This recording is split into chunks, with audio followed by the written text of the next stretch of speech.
Assalamualaikum warahmatullahi wabarakatuh. Selamat berjumpa kembali anak-anakku sekalian. Kita berjumpa lagi ya. Kali ini tematik tema 1 kita akan belajar subtema 1, muatan pembelajaran ilmu pengetahuan alam. Subtema 1 kita akan mencermati kompetensi dasar dan tujuan pembelajaran kita. Berikut ini ya, silahkan dibaca. Baiklah, kali ini kita akan belajar mengenai perkembangbiakan generatif pada tumbuhan. Silahkan anak-anak amati gambar beberapa bunga berikut ini. Menarik dan indah bukan? Ya, selain menarik dan indah, bunga merupakan alat perkembangbiakan bagi tumbuhan. Baiklah, setelah kalian mengamati gambar bunga tadi, mari kita belajar mengenai bagian-bagian bunga berikut ini.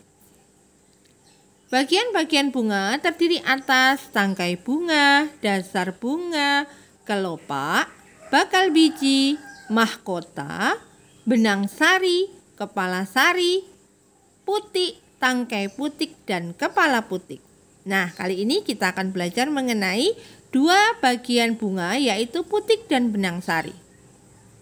Putik adalah alat kelamin betina pada tumbuhan. Putik terdiri dari bakal buah, bakal biji, tangkai putik, dan kepala putik. Sedangkan benang sari adalah alat kelamin jantan. Benang sari terdiri dari serbuk sari, kepala sari, dan tangkai sari. Nah, bagaimana proses perkembangbiakan generatif pada tumbuhan? Baik, simaklah penjelasan Bu Guru berikut ini ya. Yang pertama, adanya peristiwa jatuhnya atau menempelnya serbuk sari ke atas kepala putik atau disebut dengan peristiwa penyerbukan. Setelah itu, serbuk sari akan menempel pada kepala putik. Setelah itu, serbuk sari akan menuju ke ruang bakal biji. Di ruang bakal biji, sel kelamin jantan akan melebur dengan sel kelamin betina. Peristiwa ini disebut dengan peristiwa pembuahan. Hasil dari pembuahan disebut dengan zigot. Zigot akan berkembang menjadi lembaga. Lembaga akan berkembang menjadi bakal biji. Bakal biji berkembang menjadi biji dan bakal buah.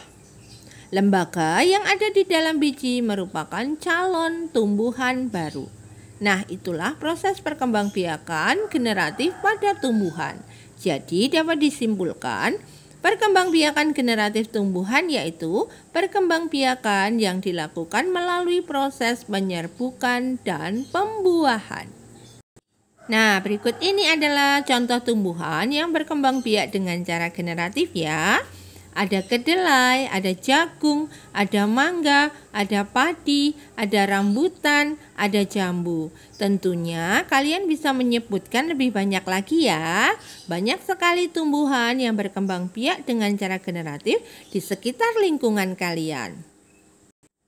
Berikut ini Bu Guru akan menambahkan sedikit materi untuk menambah wawasan kalian ya. Bu Guru akan menjelaskan mengenai penyerbukan pada tumbuhan. Penyerbukan ini dibagi menjadi 4 macam. Yang pertama yaitu penyerbukan sendiri, yang kedua penyerbukan tetangga, yang ketiga penyerbukan silang, dan yang keempat adalah penyerbukan bastar. Penyerbukan sendiri yaitu ketika serbuk sari menempel pada kepala putik pada bunga itu sendiri. Sedangkan penyerbukan tetangga adalah ketika serbuk sari menempel pada kepala putik pada bunga yang lain yang masih satu pohon. Yang ketiga yaitu penyerbukan silang. Terjadi apabila serbuk sari menempel pada kepala putik pada tumbuhan lain yang masih satu jenis. Dan yang terakhir yaitu penyerbukan bastar. Terjadi apabila serbuk sari menempel pada kepala putik pada tumbuhan lain yang berbeda varietas. Nah, tibalah kita pada penghujung pembelajaran materi Perkembangbiakan generatif pada tumbuhan ya. Saatnya kalian berlatih.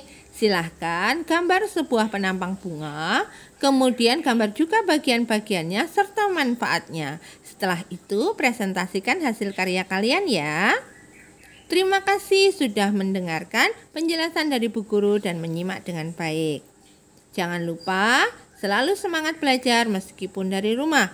Bu Guru akhiri. Wassalamualaikum warahmatullahi wabarakatuh.